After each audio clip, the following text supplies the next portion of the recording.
നമസ്കാരം. നമസ്കാരം. എല്ലാ പ്രിയപ്പെട്ട പ്രേക്ഷകർക്കും നിങ്ങൾ കാത്തിരുന്ന ശങ്കർ ജ്വല്ലറി ലേഡീസ് അവറിലേക്ക് സ്വാഗതം. ഇന്ന് നമുക്കൊരു ഇന്ന് കർക്കിടക മാസമൊക്കെയാണ്. അപ്പോൾ നമുക്ക് ഒരു ക്ഷേത്ര വിശേഷത്തെ കുറിച്ച് സംസാരിച്ചാലോ? തീർച്ചയായിട്ടും. ഒരുവിധം മലയാളികൾ എന്നും അഭിമാനപൂർവ്വം പറയുന്നതാണ് നമുക്ക് ചില ക്ഷേത്രങ്ങൾ. നമ്മുടെ ഗുരുവായൂരപ്പനാണെങ്കിലും അനന്തപത്മനാഭനാണെങ്കിലും ഇതുപോലെ തന്നെ കീർത്തി ആർജിച്ച മറ്റൊരു ക്ഷേത്രമാണ് പടശ്ശിനിക്കടവ് മുത്തപ്പൻ. മലബാറുകാരുടെ, പ്രത്യേകിച്ച് മലബാറുകാർക്ക് വളരെയധികം വിശ്വാസമുള്ള ഒരു ക്ഷേത്രം കൂടിയാണ് പടശ്ശിനിക്കടവ് മുത്തപ്പൻ എന്നുള്ളത്. കാരണം മലബാറിൽ നിന്നുള്ള ഏത് ജാതി മത വ്യത്യാസങ്ങളൊന്നും ഇല്ലാതെ എല്ലാവരും വിശ്വസിക്കുന്ന ദൈവങ്ങളിൽ ഒന്നാണ് പടശ്ശിനിക്കടവ് മുത്തപ്പൻ എന്ന് പറയുന്നത്, അല്ലേ? അപ്പോൾ പടശ്ശിനിക്കടവ് മുത്തപ്പന്റെ വിശേഷങ്ങൾ, കാരണം എന്നും തെയ്യം കെട്ടി ആടുന്ന ഒരു ക്ഷേത്രം, അപൂർവങ്ങളിൽ അപൂർവമായ ഒരു ക്ഷേത്രമാണ്. അങ്ങനെയുള്ള ഉത്സവങ്ങളിൽ നമ്മൾ തെയ്യം കാണാറുണ്ട്, പക്ഷെ ആചാരപ്രകാരമായി, അതായത് തെയ്യക്കോലത്തിൽ തന്നെയാണ് പടശ്ശിനിക്കടവ് മുത്തപ്പൻ നമ്മളെ അനുഗ്രഹിക്കാൻ നിൽക്കുന്നത്. അപ്പോൾ അത്തരത്തിൽ എന്താണ് നമ്മുടെ കൾച്ചറിനോടും നമ്മുടെ ഒരു നാടിന്റെ ഒരു രീതിയോടും എല്ലാം വളരെ ചേർന്ന് നിൽക്കുന്ന, അങ്ങനെയാണല്ലോ നാടിന്റെ ദൈവങ്ങളെല്ലാം. പക്ഷെ നാടിന്റെ ദൈവം നാട്ടുകാരെ പോലെയാണ്. സാധാരണക്കാരുടെ ഇടയിലേക്ക് ഇറങ്ങി ചെല്ലുന്ന ദൈവമാണ്, ഭഗവാനാണ് പടശ്ശിനിക്കടവ് മുത്തപ്പൻ എന്നാണ് പറയുന്നത്. അതെ. അപ്പോൾ എന്താണ് ഒരു ഇല്ലത്തിലാണ് വളർന്നതെങ്കിൽ പോലും നാട്ടുകാരുടെ ഇടയിൽ നായാടിയും ഇതുപോലെ ഇല്ലത്തുള്ള രീതികളല്ലാതെ തന്നെ നാട്ടുകാർക്ക് ഇഷ്ടമുള്ള രീതി, മത്സ്യമാംസാദികളെല്ലാം കഴിച്ചും ഒക്കെ നടന്ന, വേട്ടയാടിയും എല്ലാം നടന്ന ഒരു സാധാരണക്കാരനായിരുന്നു പടശ്ശിനിക്കടവ് മുത്തപ്പൻ. അത്തരത്തിൽ മനുഷ്യരുടെ ഉള്ളിൽ, മനുഷ്യ മനസ്സുകളുടെ ഉള്ളിൽ ജീവിക്കുന്ന പടശ്ശിനിക്കടവ് മുത്തപ്പന്റെ മടപ്പുരയെ കുറിച്ചും അതിന്റെ പുറകിലുള്ള എന്തുകൊണ്ടാണ് എല്ലാവരും അങ്ങോട്ട് പോകാൻ താല്പര്യം കാണിക്കുന്നത്, ഇത്തരത്തിലുള്ള ചില കാര്യങ്ങളാണ് നമ്മൾ ഇന്ന് സംസാരിക്കുന്നത്. ആദ്യ സെഗ്മെന്റിന് ശേഷം മടങ്ങി വരാം.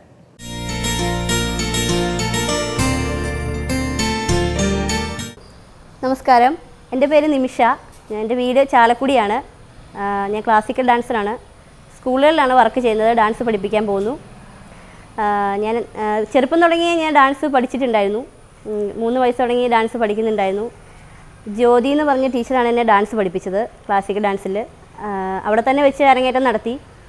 പിന്നെ കുറച്ച് നാളത്തിന് ശേഷം എനിക്ക് ഡാൻസ് കളിക്കാൻ പറ്റിയില്ല. അത് കഴിഞ്ഞ് ഞാൻ ഇവിടെ ചാലക്കുടി RLV രാമകൃഷ്ണൻ സാറിൻ്റെ അടുത്താണ് വന്ന് സ്റ്റാർട്ട് ചെയ്തത് ഡാൻസ്. ഇപ്പോഴും പഠിക്കുന്നുണ്ട്. പിന്നെ ആ വഴി തന്നെ എനിക്ക് കുറച്ച് ഡബ്ബിങ്, ഷോർട്ട് ഫിലിമുകളിൽ ഡബ്ബിങ് ആർട്ടിസ്റ്റ്, ഒരു ഫൈറ്റിൻ്റെ ആൽബം ചെയ്തു. ആൽബം ഇറങ്ങിയിട്ടുണ്ട്. എനിക്ക് വളരെ ചെറുപ്പം തുടങ്ങിയ ക്ലാസിക്കൽ ഡാൻസിനോട് ഭയങ്കര താല്പര്യമായിരുന്നു. അത് പഠിച്ച് അതുവഴി ഒരു ഫ്യൂച്ചർ കണ്ടെത്താനായിരുന്നു ആഗ്രഹം. ചെറുപ്പം തുടങ്ങി അത് തന്നെയായിരുന്നു ആഗ്രഹം. പിന്നെ അതിൽ നിന്ന് പഠിച്ചിട്ട് ഇടയ്ക്ക് സ്റ്റോപ്പ് ചെയ്യേണ്ടി വന്നു. മാരേജ് കഴിഞ്ഞു. അപ്പോൾ പിന്നെ കുട്ടികളായി. പിന്നെ ആ വഴിക്ക് പോകാൻ പറ്റിയില്ല. അത് കഴിഞ്ഞ് കുറേ നാൾ കഴിഞ്ഞപ്പോഴാണ് പിന്നെ ഞാൻ ക്ലാസ് സ്റ്റാർട്ട് ചെയ്ത് ഇവിടെ രാമകൃഷ്ണൻ മാഷിൻ്റെ അടുത്ത് വന്ന് ക്ലാസ് സ്റ്റാർട്ട് ചെയ്ത് കഴിഞ്ഞപ്പോഴാണ് മണിച്ചേട്ടനെ പറ്റി അറിയാനും മണിച്ചേട്ടൻ്റെ പറ്റി ഒരു വർഷം ഇവിടെ പഠിച്ച് 1 വർഷം കഴിഞ്ഞപ്പോഴാണ് മണിച്ചേട്ടൻ്റെ മരണം അറിഞ്ഞത്. ഭരതനാട്യമാണ് ഞാൻ പഠിച്ചേക്കണേ. ഭരതനാട്യം പൂർത്തി ഇപ്പോഴും പഠിച്ചുകൊണ്ടിരിക്കുന്നുണ്ട്. എനിക്ക് ചെറുപ്പത്തിലേ പഠിച്ചിട്ട് മാരീഡ് കഴിഞ്ഞുകൊണ്ട് എനിക്ക് ഫുള്ളാക്കാൻ പറ്റിയില്ല. അത് കഴിഞ്ഞപ്പോൾ ഞാൻ ഇപ്പോഴും അത് സ്റ്റാർട്ട് ചെയ്യുന്നുണ്ട്, ക്ലാസ് സ്റ്റാർട്ട് ചെയ്യുന്നുണ്ട്. ഞങ്ങളുടെ ഗ്രൂപ്പ് വഴി പരിചയപ്പെട്ടാണ് എനിക്ക് ഈ സംഭവങ്ങൾ കിട്ടിയേക്കുന്നത്. ഞങ്ങളുടെ ഗ്രൂപ്പിൽ തന്നെ സിജു എന്ന് പറഞ്ഞൊരു ചേട്ടനാണ് എന്നെ ആദ്യമായിട്ട് ഡബ്ബിങ് ചെയ്യാൻ താല്പര്യമുണ്ടോ എന്ന് ചോദിച്ച് എന്നെ വിളിച്ചത്. അപ്പോൾ വിളിച്ചപ്പോൾ തന്നെ എനിക്ക് പേടിയുണ്ടായിരുന്നു, ഈ ചെയ്യാനൊക്കെ ആയിട്ട് പേടിയുണ്ടായിരുന്നു. അപ്പോൾ ആൾ തന്നെ എന്നോട് പറഞ്ഞു, നീ പേടിക്കണ്ട, നീ ധൈര്യമായിട്ട് പോരേന്ന് പറഞ്ഞു. അപ്പോൾ അവിടെ ചെന്ന് കഴിഞ്ഞപ്പോഴത്തേനും കൊച്ചുകുട്ടിയുടെ 10ാം ക്ലാസ്സിൽ പഠിക്കുന്ന കുട്ടിയുടെ വോയിസാണ് എനിക്ക് ചെയ്യാൻ എന്നെ ഏൽപ്പിച്ചത്. അത് ഇറങ്ങിയിട്ടില്ല, അതിൻ്റെ എഡിറ്റിംഗ് നടന്നുകൊണ്ടിരിക്കണേ ഉള്ളൂ. അപ്പോൾ അവിടെ ചെന്ന് കഴിഞ്ഞപ്പോഴത്തേനും ഫസ്റ്റ് ഷോട്ട് ചെയ്ത് കഴിഞ്ഞപ്പോഴേ സംഭവം ഓക്കെ പക്കയായി, കുഴപ്പമില്ല, നന്നായി ചെയ്തു എന്ന് പറഞ്ഞു. അപ്പോൾ അവർക്കൊക്കെ ഭയങ്കര സന്തോഷമായി. അവരപ്പോൾ ഓക്കെ പറഞ്ഞു, വിട്ടു. അതാണ് ഞാൻ ഫസ്റ്റ് ഡബ്ബിങ് ചെയ്തേക്കുന്നത്. അതുവഴി പിന്നെ 2-3 ഷോർട്ട് ഫിലിമും കൂടി എനിക്ക് കിട്ടി. അതും ആൾ വഴി തന്നെയാണ് എനിക്ക് ആ വർക്കുകൾ കിട്ടിയേക്കുന്നത്. അതിലൊക്കെ ഒരുപാട് സന്തോഷം ഉണ്ട്.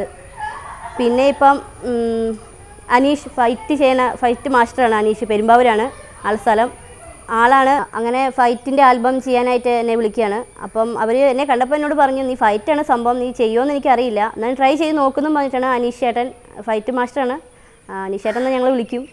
അപ്പോൾ ആൾ വന്ന് ചെയ്ത് നോക്കുമെന്നും പറഞ്ഞ് ഞങ്ങളവിടെ ചെന്നു. അവിടെ ചെന്ന് കഴിഞ്ഞപ്പോൾ 1-2 ഐറ്റം ഫൈറ്റിൽ ചെയ്ത് തന്നപ്പോഴത്തേനും ആൾ പറഞ്ഞു, കുഴപ്പമില്ല, ഓക്കെയാണ് മോളെ, നിനക്കിത് ചെയ്യാൻ പറ്റുമെന്ന് അനീഷ് ചേട്ടൻ എന്നോട് പറഞ്ഞു.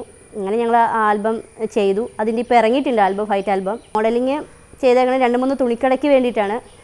തൃശ്ശൂരിലൊരു ഷോപ്പിന് വേണ്ടിയാണ് മോഡലിങ് ചെയ്തത്. അത് 1-2 ഐറ്റംസ് പിന്നെ ഒരു വണ്ടിയുടെ പരസ്യത്തിൽ ഒരു പാലായിൽ വണ്ടിയുടെ സ്കൂട്ടിയുടെ പരസ്യം ചെയ്തു. അതിൽ മോഡലിംഗ് ആയിട്ട് ചെയ്തു.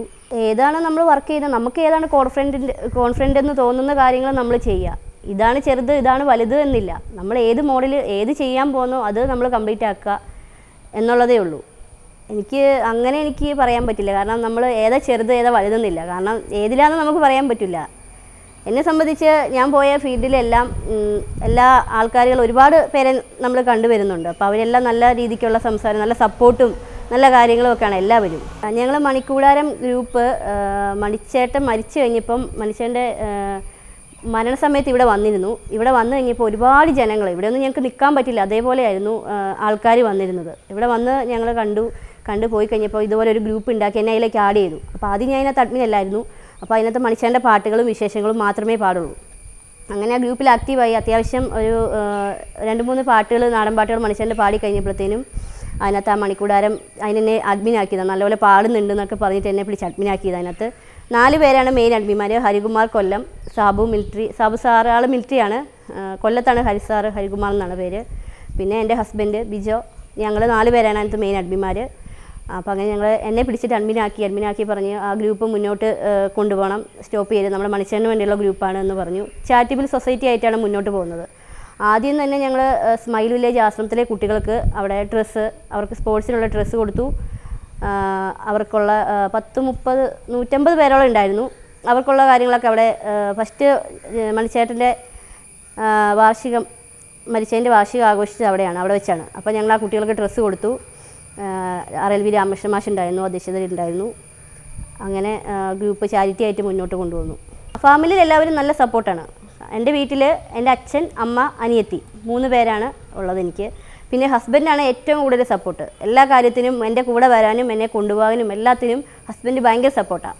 അഥവാ ഇപ്പം അഭിനയിക്കാൻ പോകുമ്പോൾ തന്നെ എന്തെങ്കിലും തെറ്റിപ്പോയിട്ടുണ്ടെങ്കിൽ ആളാണ് എനിക്ക് ഫുൾ ഡയലോഗ്, ഇങ്ങനെ അങ്ങനെ ചെയ്യുന്നുള്ള ഡയലോഗ് എനിക്ക് ഫുൾ പറഞ്ഞു തരുന്നത്. ഭയങ്കര സപ്പോർട്ടാണ്. എനിക്ക് ആളോട് ഒരുപാട് കടപ്പാടുണ്ട്, തീരാത്ത കടപ്പാടും ഉണ്ട് ആളോട്. എനിക്കൊരു പ്ലാൻ, എനിക്ക് ഒരു സിനിമയിൽ അഭിനയിക്കണം എന്ന് ഭയങ്കര ആഗ്രഹമുണ്ട്. നല്ലൊരു സിനിമയിൽ നല്ലൊരു വേഷം കിട്ടണമെന്ന്, അഭിനയിക്കണമെന്ന് നല്ല ആഗ്രഹമുണ്ട്.